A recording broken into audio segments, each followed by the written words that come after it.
Good afternoon. This is the monthly commission meeting, September 8th, 2025. I call this meeting to order.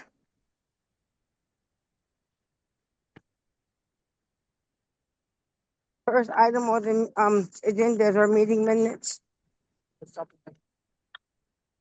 A motion to approve to accept the minutes.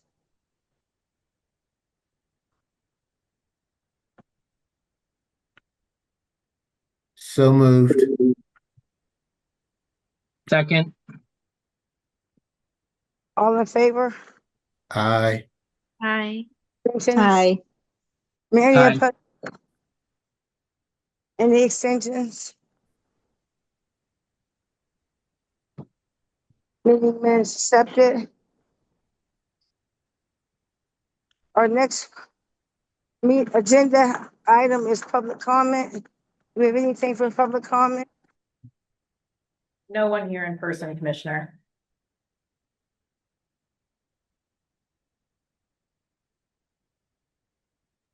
Moving right along, we got committees. Our first item up is finance.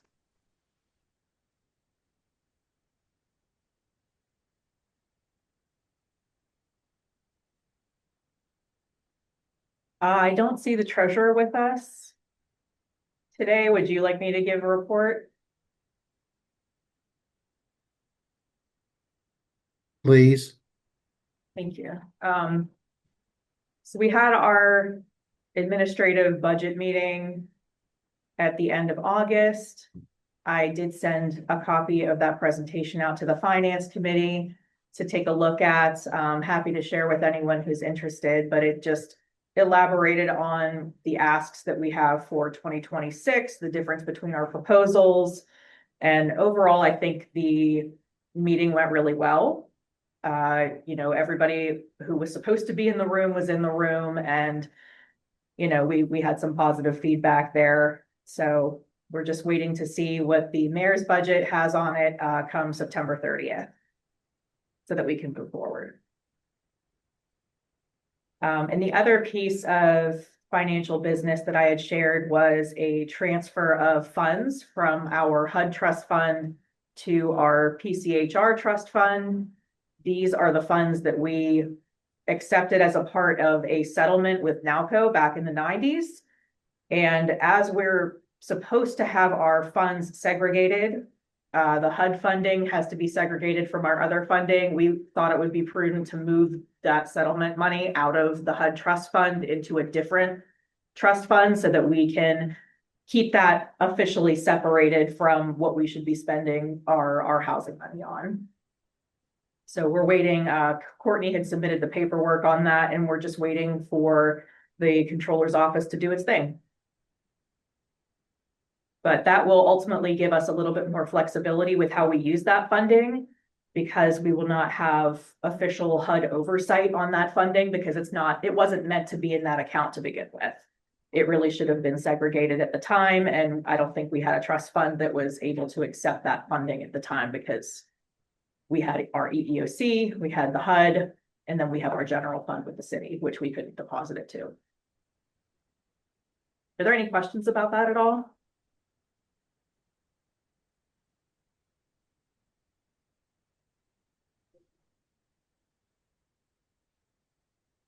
Okay. Thank you. Thank you, Rachel.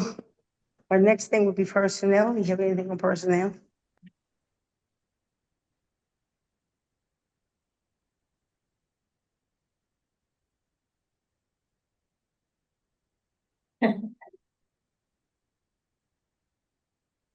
Don't know about any movement on personnel.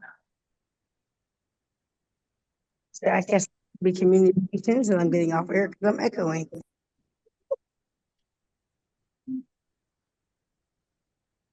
Okay.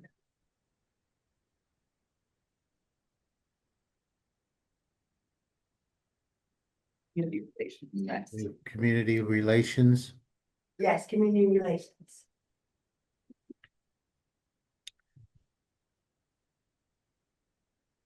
Well, Rabbi's not here. I think that everyone is aware that we did hold a session up at the JCC. It was about 3 weeks ago, Rachel, I want to say.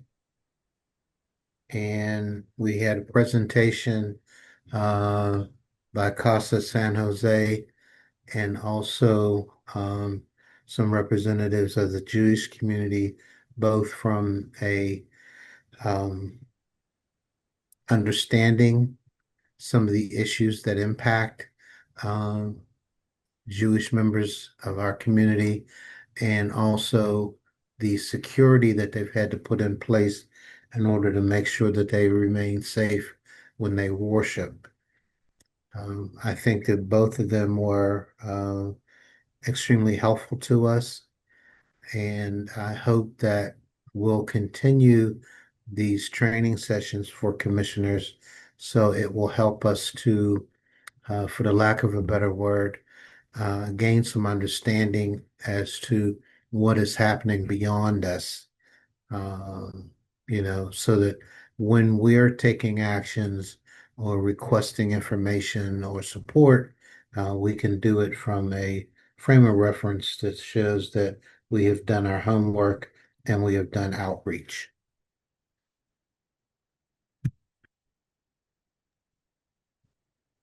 Thank you, Commissioner.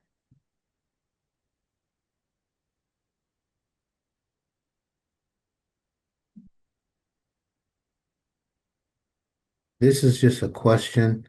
Um, we were supposed to try to get some data from there's a Station 5 is out there in East Liberty regarding complaints where police have been less than positive in the Homewood community.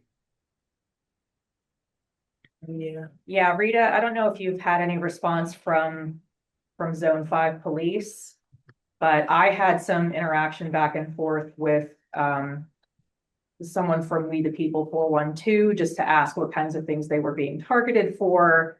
What issues they were having. Are they just citations? Are people being arrested? Like, what kind of things are we looking at here? And I have not received that information yet.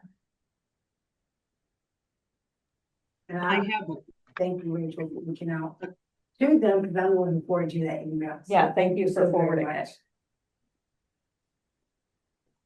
I have a call in to Lieutenant Cunningham, who's the acting commander while Mercurio is out. I think he's burning time until retirement.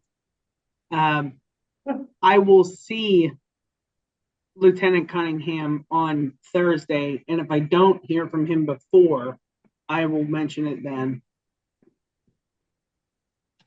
Thanks. Yeah, I'm riding up and down Frankstown every day, one way or the other. And I'm not out there at 12 midnight or anything like that, so I wouldn't know. But during the day, it seems to be pretty peaceful. Uh, the police have begun from time to time to engage on the corners where there's open drug trafficking and people were hanging out. Um, and there's a couple of spots of those, but I'm very interested in where there's been a series of negative interactions between the police and residents of Homewood.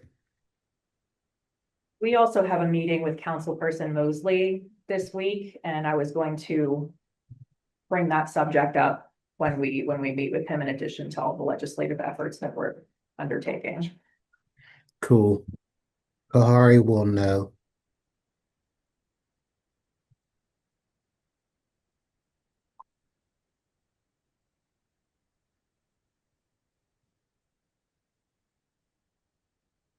All right, well, I'll jump in with director's report then.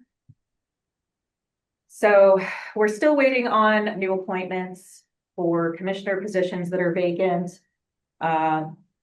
We have heard from Deputy Mayor Pollock that they've made some contact, working on setting up interviews, but we haven't seen anything in the council agendas yet, so we're still just, waiting. We did also forward a couple of suggestions to Darius in the mayor's office, and he confirmed receipt. So we, for the folks that have made suggestions for commissioners, for people who have sent us their resumes, excuse me, we did forward those on so that they could be reviewed.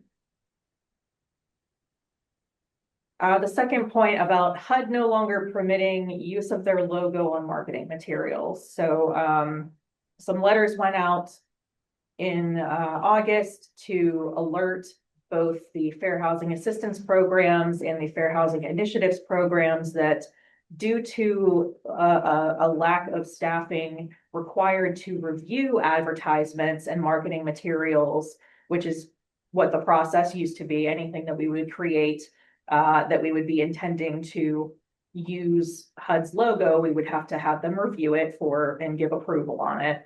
Because they don't have sufficient staff to do that, they are asking that everyone discontinue using the HUD logo on their materials because they don't want the appearance that things that we are putting out there we're speaking on behalf of HUD. Mostly because of the redirection with priorities. If we have, say our gender identity and expression marketing materials out there and they would have the HUD logo on it, that would be in direct conflict with what they're advising right now. Thankfully, we didn't have the HUD logo on too many of our actual marketing materials. They weren't on any of our advertisements that have been out and running. So that hasn't been too much of a problem. We did have to make private a number of our YouTube videos because we had either folks speaking on behalf of HUD at those different conferences and educational events, or we were using HUD funding. So it would say this is funded by a grant from HUD. So we do have to work on getting those statements and things removed from the videos so that we can put those back up and make them public. But that's something that we're, working on now. I just got to figure it out. Rachel, can we all just collectively roll our eyes at that? Please do. Please do. I also had to take down about 20 posters that HUD has sent us over the years during Fair Housing Month to put up because we framed them all, several years ago and put them up around the office. And because they are no longer standing by all of those statements, we had to remove those. And because we haven't had anybody up here in person for our performance assessment yet, I did take them down to make absolutely sure that we are in compliance. But Courtney and I are working on some designs to actually get those put back up just without the HUD information. It'll still be relevant fair housing information depending on protected class, but we'll make sure that it's not misrepresenting anything that HUD would like us to represent. In the meantime, we have some very bare walls, so if anyone has anything you can bring in, like one of those old tie-dyed tapestries from college or something. Pick it up. It does look very bare, more like what it looks like when I came to the commission years ago. So it feels much less homey and lived in, even though we are definitely here and working. So with cases and enforcement, I started putting these numbers on here so that you can see what the change looks like. If you all would prefer a chart or something instead to show like month to month, like what our numbers look like, I'm also happy to do that. Whatever is best for you as commissioners to, absorb the information regarding our cases. But we do have 52 open investigations. So many of those things that we're waiting for a response have, turned over, and now we have those investigations open. The 66 pending intakes, it's not slowing down. We continue to get calls from folks who are contacting the EEOC, contacting the state commission, contacting HUD, and just not getting a response. So they're then coming to us to have their intake if they can, or to try to get some answers. So we've been taking on a lot of intake only cases. I don't see that stopping anytime soon. We are down in our mandatory conciliations because we've settled a few. Thank you to the mediators. Rita, I know you're one of them. So I appreciate the efforts there. We're starting to get a couple of those older ones closed out as well because we've made some contacts with people that have been elusive to date. So we're doing okay. The 5 cases in court are 4 housing cases, and then there's the 1 public hearing case that we saw in March of this year. That one is in appeal. So we're waiting to see about submitting our record on that one and responding to a motion about attorney's fees. And I think at least it's been assigned to a statutory appeal judge at this point. So we're moving on that. It's not just going to sit there, thankfully. And then we've only got 2 cases on the public hearing track. So I think the public hearing section is probably breathing a sigh of relief. That's down 2 since August because we've just had folks who have decided to either go directly to court or we just haven't been able to get participation in the process. So we end up closing those out as a dismissal. And thanks to Compliance Review, who took on those 10 determinations in August, and we already have several cases, including 5 settlements on the agenda for October. So I apologize in advance for the hefty packet.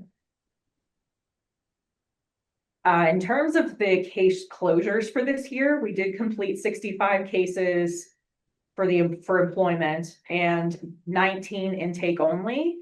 We were only contracted for 57 cases and 17 intakes, so that's what we'll get paid for, but we did exceed our numbers for the first time in several years. So thank you to all of the investigative staff and to Chris for keeping us on track and getting these cases processed, because those 17 intakes, the 19 intakes that the investigators completed, you know, those generate a very small amount of money contract wise, but the effort that it takes to get a hold of somebody and do an intake and get all the information we need to actually get a signed complaint and serve it so that they can preserve their time frame is a lot. So I really appreciate the investigators' efforts on that.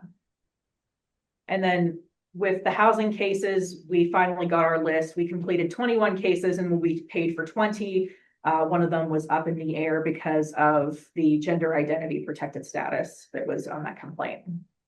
But we were only required to complete 13, so 21 is not too bad. Some of those were long-standing cases that we've had a cause finding for a while and just haven't been able to get resolved. So I'm pretty happy about that.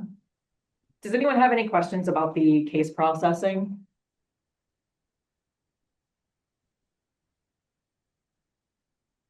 We're also making significant headway on settlement monitoring. So we're getting into a much better groove with actually following up on the settlement agreements. Creatio allows for pretty detailed follow-up so that we can keep on top of what the terms of each settlement are and the contact people that need to be involved. And for things like quarterly monitoring, that's really, really helpful. So it's been going a lot smoother. We got a number of folks to fair housing training in August, so that was good, but I'll elaborate a little bit. In terms of meetings and new connections, so I've been working with Sarah Rosso, who's the director of Hugh Lane. We're collaborating together on a couple of different things, but Sarah, I believe, is going to, and I apologize, Sarah, I misspelled your name, but she'll be joining us for the commission meeting, hopefully in November, to give a rundown of what they're seeing in the LGBT space with Hugh Lane and beyond, and to keep that trend going of adding additional learning to our commission meetings. And we're actually looking to hold a name change clinic in partnership with Hugh Lane sometime in like November, December. So anyone who might be interested in participating in that, please let me know. I had a meeting with Maggie Beldekos of the Trade Institute. Man, this was a long time ago. Sorry, y'all, it's been a while since we had our July meeting, but that was a really productive conversation. So the Trade Institute takes folks for basic training for things like carpentry, in construction, and they have a very low bar when it comes to folks actually joining the program. So they take people that otherwise would not be able to achieve any kind of education in those areas, and then they place them. So one of the things that we had talked about was potentially doing training for not only their staff, but like doing an ongoing training for their graduates. But The complexity of that is that they have graduates every week. So I don't know how we'll feasibly get our information, we're trying to make it bite-sized enough so that we can provide that to them when they graduate so that they know when they go out into the industry what to look for in terms of discrimination. They also alerted me to some potential discriminatory issues, unfortunately outside of Pittsburgh, but something that we're going to be paying attention to as visas are being revoked, because some of the folks that are currently in the program have lost their visas now, and they don't have work status, so they cannot be placed with an employer. So that makes things particularly difficult for them as the trade institute and doing what they do. And it's just detrimental to the immigrant community as a whole. So I do need to follow up with her now, as it's been some time. But overall, a really good partnership meeting, I think. I was able to speak to Liz Gray of Oakland Planning and Development Corporation at the National Night Out. They recently had a student rental fair, so they were giving out some information to the students at Pitt I suppose it was the other schools as well. I apologize. This one was not Pitt focused, but they give out a lot of resources to the students about what their rights are, like who they can contact, who the best resources on their individual campuses would be to contact with any housing issues. I'm still working to get a meeting with Liz so that we can expand what we'd like to do, which is a training for OPDC and potentially the landlords in Oakland who would benefit from some fair housing information. I met with Chris Rosslow from Pittsburgh Community Reinvestment Group. So that was Chris and I talking about our upcoming housing legislation and just getting a feel for what we should be doing. Is this feasible? Do you see any potential issues here? And thankfully, he's very invested in this. So we're excited that it's moving forward finally. And then this last one, my meeting with Marlene Van Nelson, I unfortunately have to reschedule now, but Marlene she's actually the owner of Trellis Legal, and they are participating in an event, is it next week? Yeah, next week for renters' rights. But they are offering information on commercial property. So I thought that would be particularly good conversation for us as we're looking to add commercial property as a protection under city code. And I'd like to, pick an attorney's brain about that just to see what kinds of discrimination they see, what potential issues that we may face so that I can prep the staff accordingly for anything that we might get if this goes through officially through council.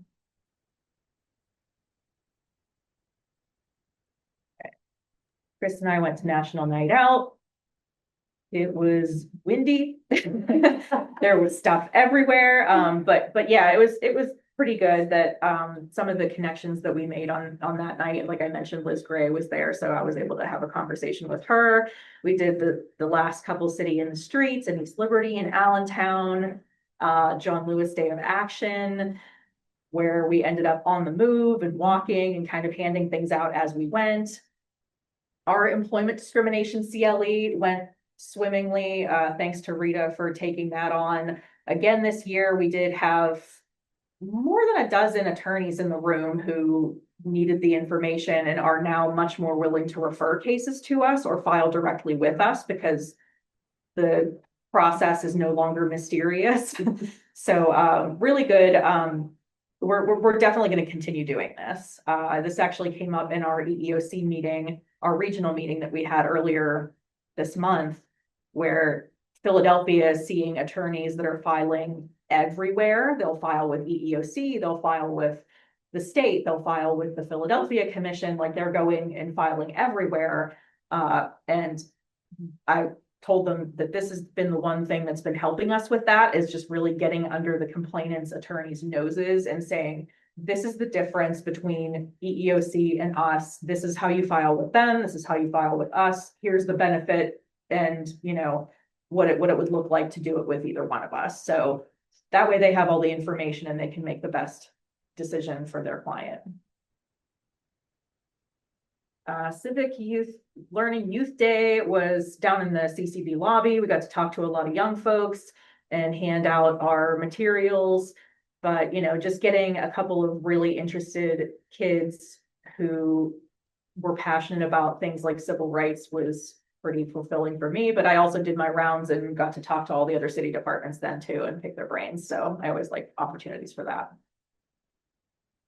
We just got our second quarterly report from Just Mediation in Pittsburgh for our contract.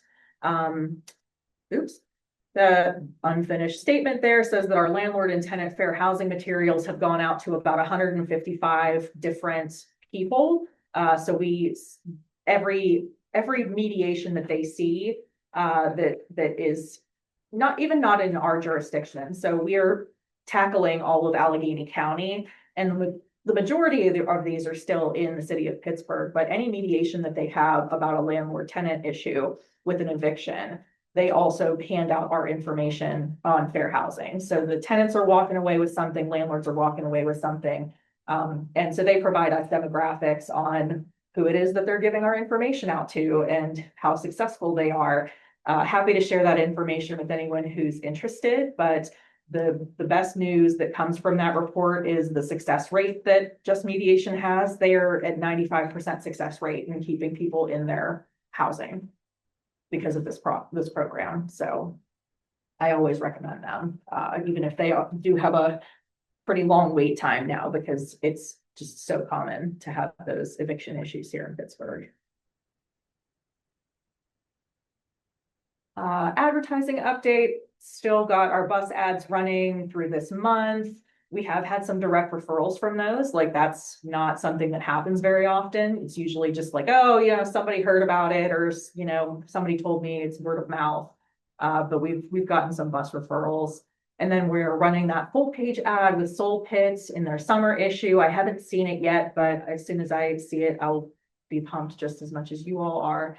And we're currently working through some of the other advertising options, things like Huber, the Jewish Chronicle, and we're working with Championship Chase again on potentially doing some advertising for Disparate Impact. So those will be decisions that we make here shortly. If community relations, if you all are interested in being a part of that deliberation process, let me know and we can add that to the agenda. And then billboards, we actually added billboards to our advertising regimen that we've been doing. So those are the current locations. I believe the Penn Avenue and 31st Street is done now. So that was in August. And then we've got one again in November and December. That's going to be one of the Parkway Boulevard, the Allies ramps. So keep an eye out for it.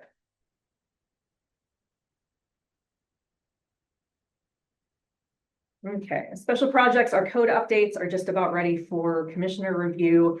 That should actually say rules and regulations updates. I always get them confused in my head because we are working on code updates simultaneously.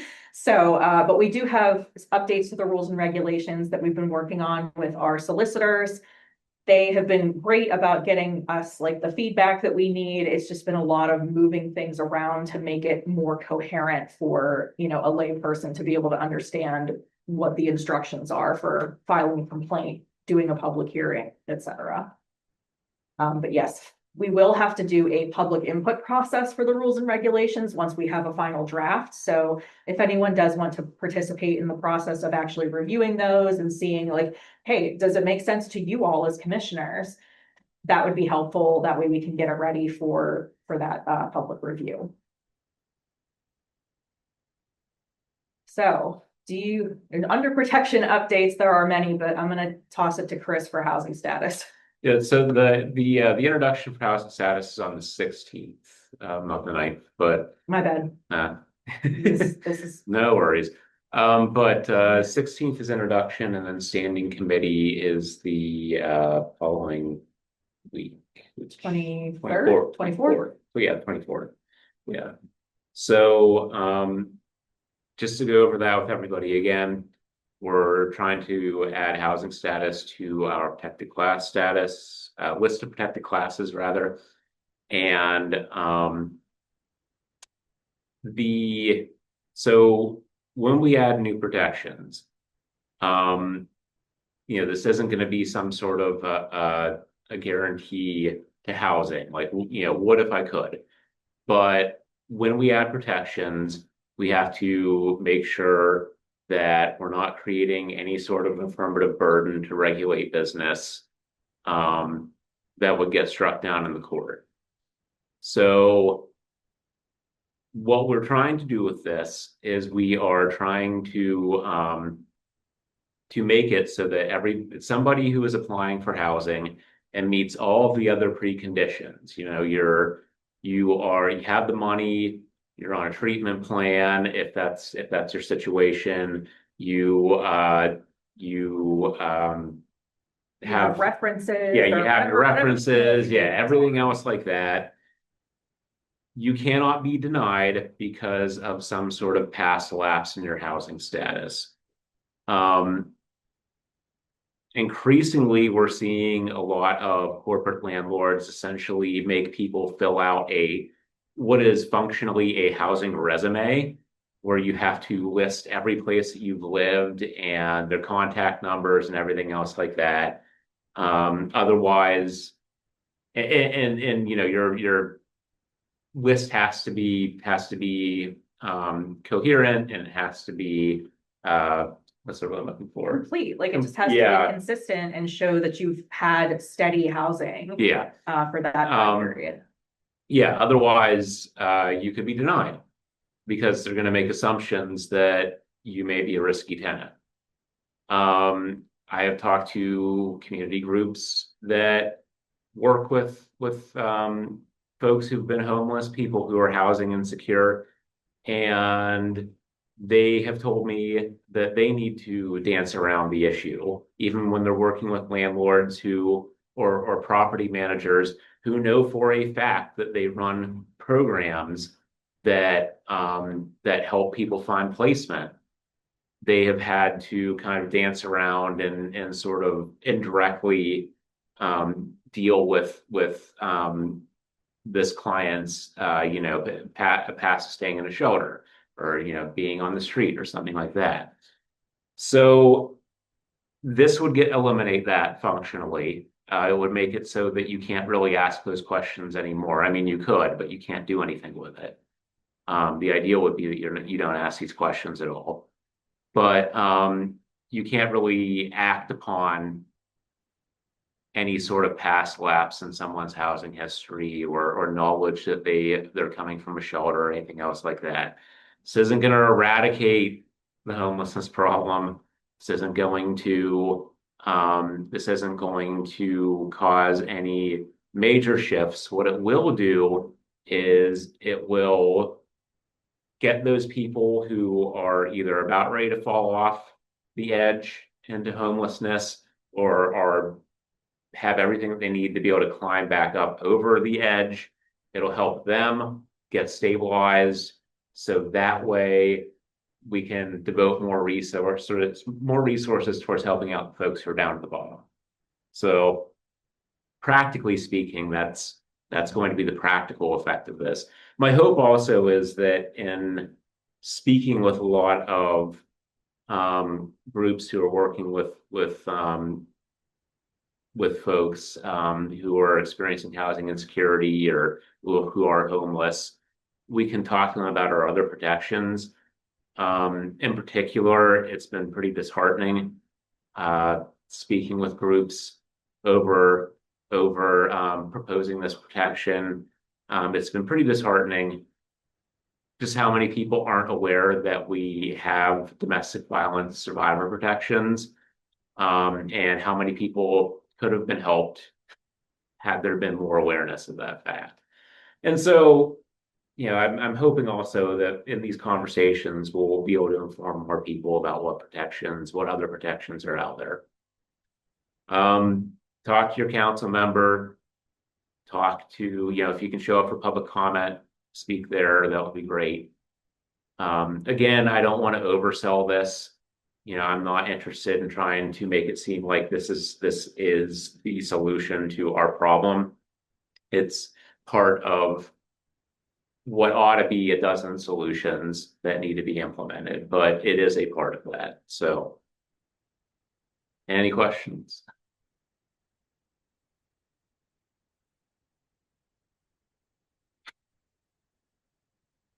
And Okay. we've been working on this for over a year, so it'll be good to see it come to fruition finally.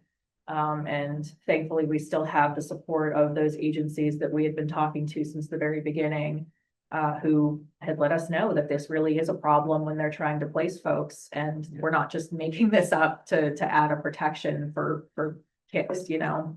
Yep. But I'll maybe send an invitation directly for the city council meeting. I'm sorry, I got that date wrong. I also see that I spelled solicitors wrong, but I apologize. I was very ill at the end of last week, and sent this to Courtney to send out. So, did not check my work. So the other kind of protections that we're working on right now, I think the one that's next in line actually is this disparate impact and civil rights protection. So the civil rights portion of our code covers city services, including the Pittsburgh Police. We've had some edits to that portion of the code that have been approved by our solicitors since February of this year, but we were waiting for the law department to give some feedback. To date, we haven't heard anything from them. We wanted to make sure that we were transparent because it does affect the city's liability. But essentially, we're just adding all the protected statuses that fall in like the umbrella. So if we have like national origin covered, we're also going to put preferred language under there. We're going to put the citizenship and immigration status under there, just to make it more explicit. We're also removing a portion of that code that restricts you from filing at the same time with both the Office of Municipal Investigation and our office. After discussing it with OMI, we don't see any reason that people cannot file simultaneously with both agencies. It's different. It's a different set of circumstances that we're inquiring about, and the investigations are different. So hopefully minimal confusion there, but I don't know how often we'll actually see that circumstance come up anyway, because civil rights cases are usually few and far between, but we'll see. The other piece is that disparate impact. So from the federal level, they are not permitting us to submit cases any longer, either employment cases or housing cases that involve disparate impact. So that is when a policy or practice is neutral on its face, like it just to the naked eye, it looks like it's a neutral policy, but it actually has a adverse effect on a particular protected class of people. So we want to preserve our ability to take disparate impact cases, even if that's not something that we can dual file. So we are going to put a very explicit definition in the city code, so that we can make sure that that is preserved, along with adding some definitions for protected status and protected activity, so that that is also very clear. This year has been all about just clarifying what the commission is and does, so that people can, you know, absorb it as easily as possible and use us to their best advantage. So council has this. We're waiting on a final review from our solicitors, which I should have by Friday this week, just to check for any potential issues. But I mean, the language is not. It's pretty standard.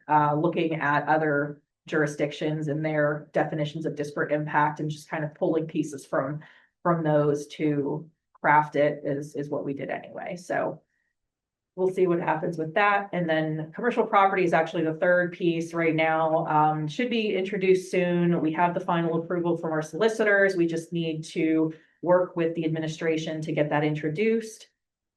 But this will be a whole new section of the code that is already actually covered under the Pennsylvania Human Relations Act. So it's already something that is happening here in Pittsburgh. You would just have to report it to the state commission.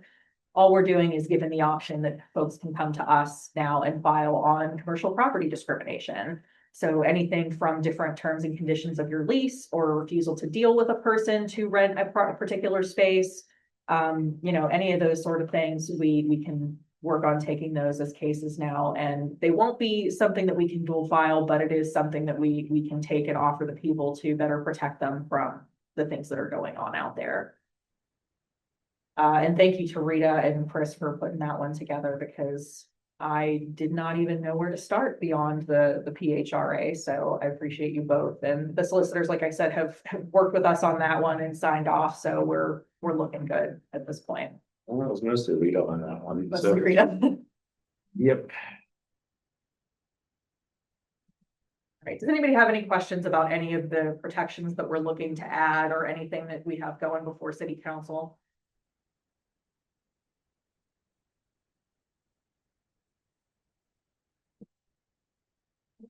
Oh, yeah, okay. Just let me know when I can show up. All right, so I had a couple of upcoming events. The Eradicate Hate Summit, we are going to be tabling. I'll also be attending that. We have a number of us that are attending that. So that's the September 15th through the 17th. Each day is a little bit different time frame wise, but in general, it's 9 a.m. to 5 p.m. with like a networking in the evening. So if anyone's interested, like these are folks from, you know, nationally, internationally that are coming to talk about different hate incidents and how to get ahead of it and just really how to be proactive and respond accordingly to any particular instances of hate or violence in our communities. So 4 of us will be going to Iora in Anchorage, Alaska at the beginning of October. That does overlap with our commission meeting. So Chris, I'm going to leave that in your hands. But it shouldn't be anything too heavy unless someone. What's that? Anchorage, Alaska. I know, it was supposed to be in Philadelphia. We were gonna carpool and take a van and like, you know, make a road trip out of it with the staff, but they ended up shifting it because the state was in charge of doing IORA this year, and I'm not sure what happened, but they, for whatever reason, couldn't fulfill that obligation. And so the next proposal in line was Anchorage. So I'm hoping that one of these years we'll actually be able to submit a proposal, but I feel like it comes up pretty quickly on me every year. And today is actually the due date for 27. Also, they're probably pretty sour on Pennsylvania right now. Yeah, possibly. Even if we were the ones taking the lead on it. We could get redemption now because we're going to have a good IORA. It's never been held in Pittsburgh before, and they were very interested in our regional meeting last year to have it in Pittsburgh. So there's that. 28. Yeah, maybe Or- 28. Yeah. Like 28. No, it'd be 27, right? Yeah, I think. Yeah. I think they're good for 'Cause- 26. They're yeah. asking for 27. Okay. We didn't want to do 26 because of the draft. Yeah, what's 26? Where is it? I don't know. Okay. I don't know if they're deliberating right now. Sorry for the side conversation. Yeah, sorry, and just But yeah, it's always interesting to see because like they'll have repeat places where they hold it. And then like Anchorage, I think this is their first time too. And then legal protections for survivors at home and work. So we're working again with Standing Firm and some of our other partners on presenting on domestic violence protections. This is more of a CLE. So this is actually going to be at K&L Gates office on the 30th of October. In I believe the afternoon. They have a couple different portions. So if you are an attorney who needs CLE credit and is interested in taking any of that, please let me know.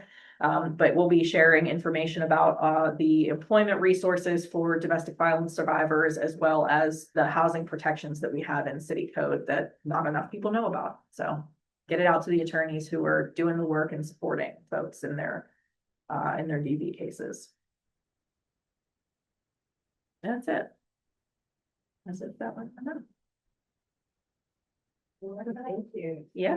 And director's report. Let's see, next is for old business. Don't think we can. We did that, okay. Yeah, I know, new business, we did that too. And does anyone have any new business? Yes.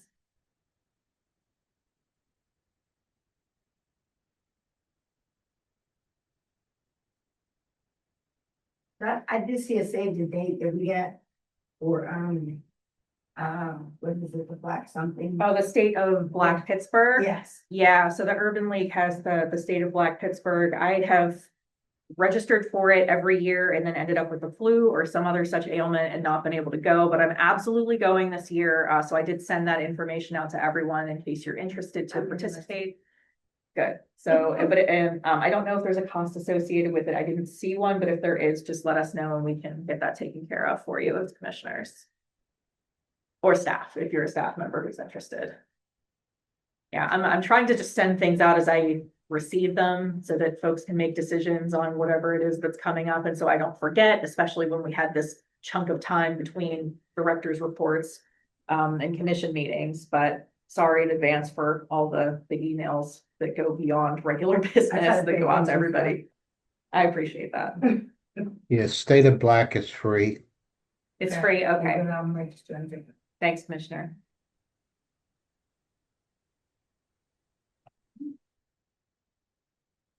So if that's all for new business, I guess I'll adjourn the meeting. Anything else? Anyone, so, call a motion to adjourn the meeting. So moved. Meeting adjourned.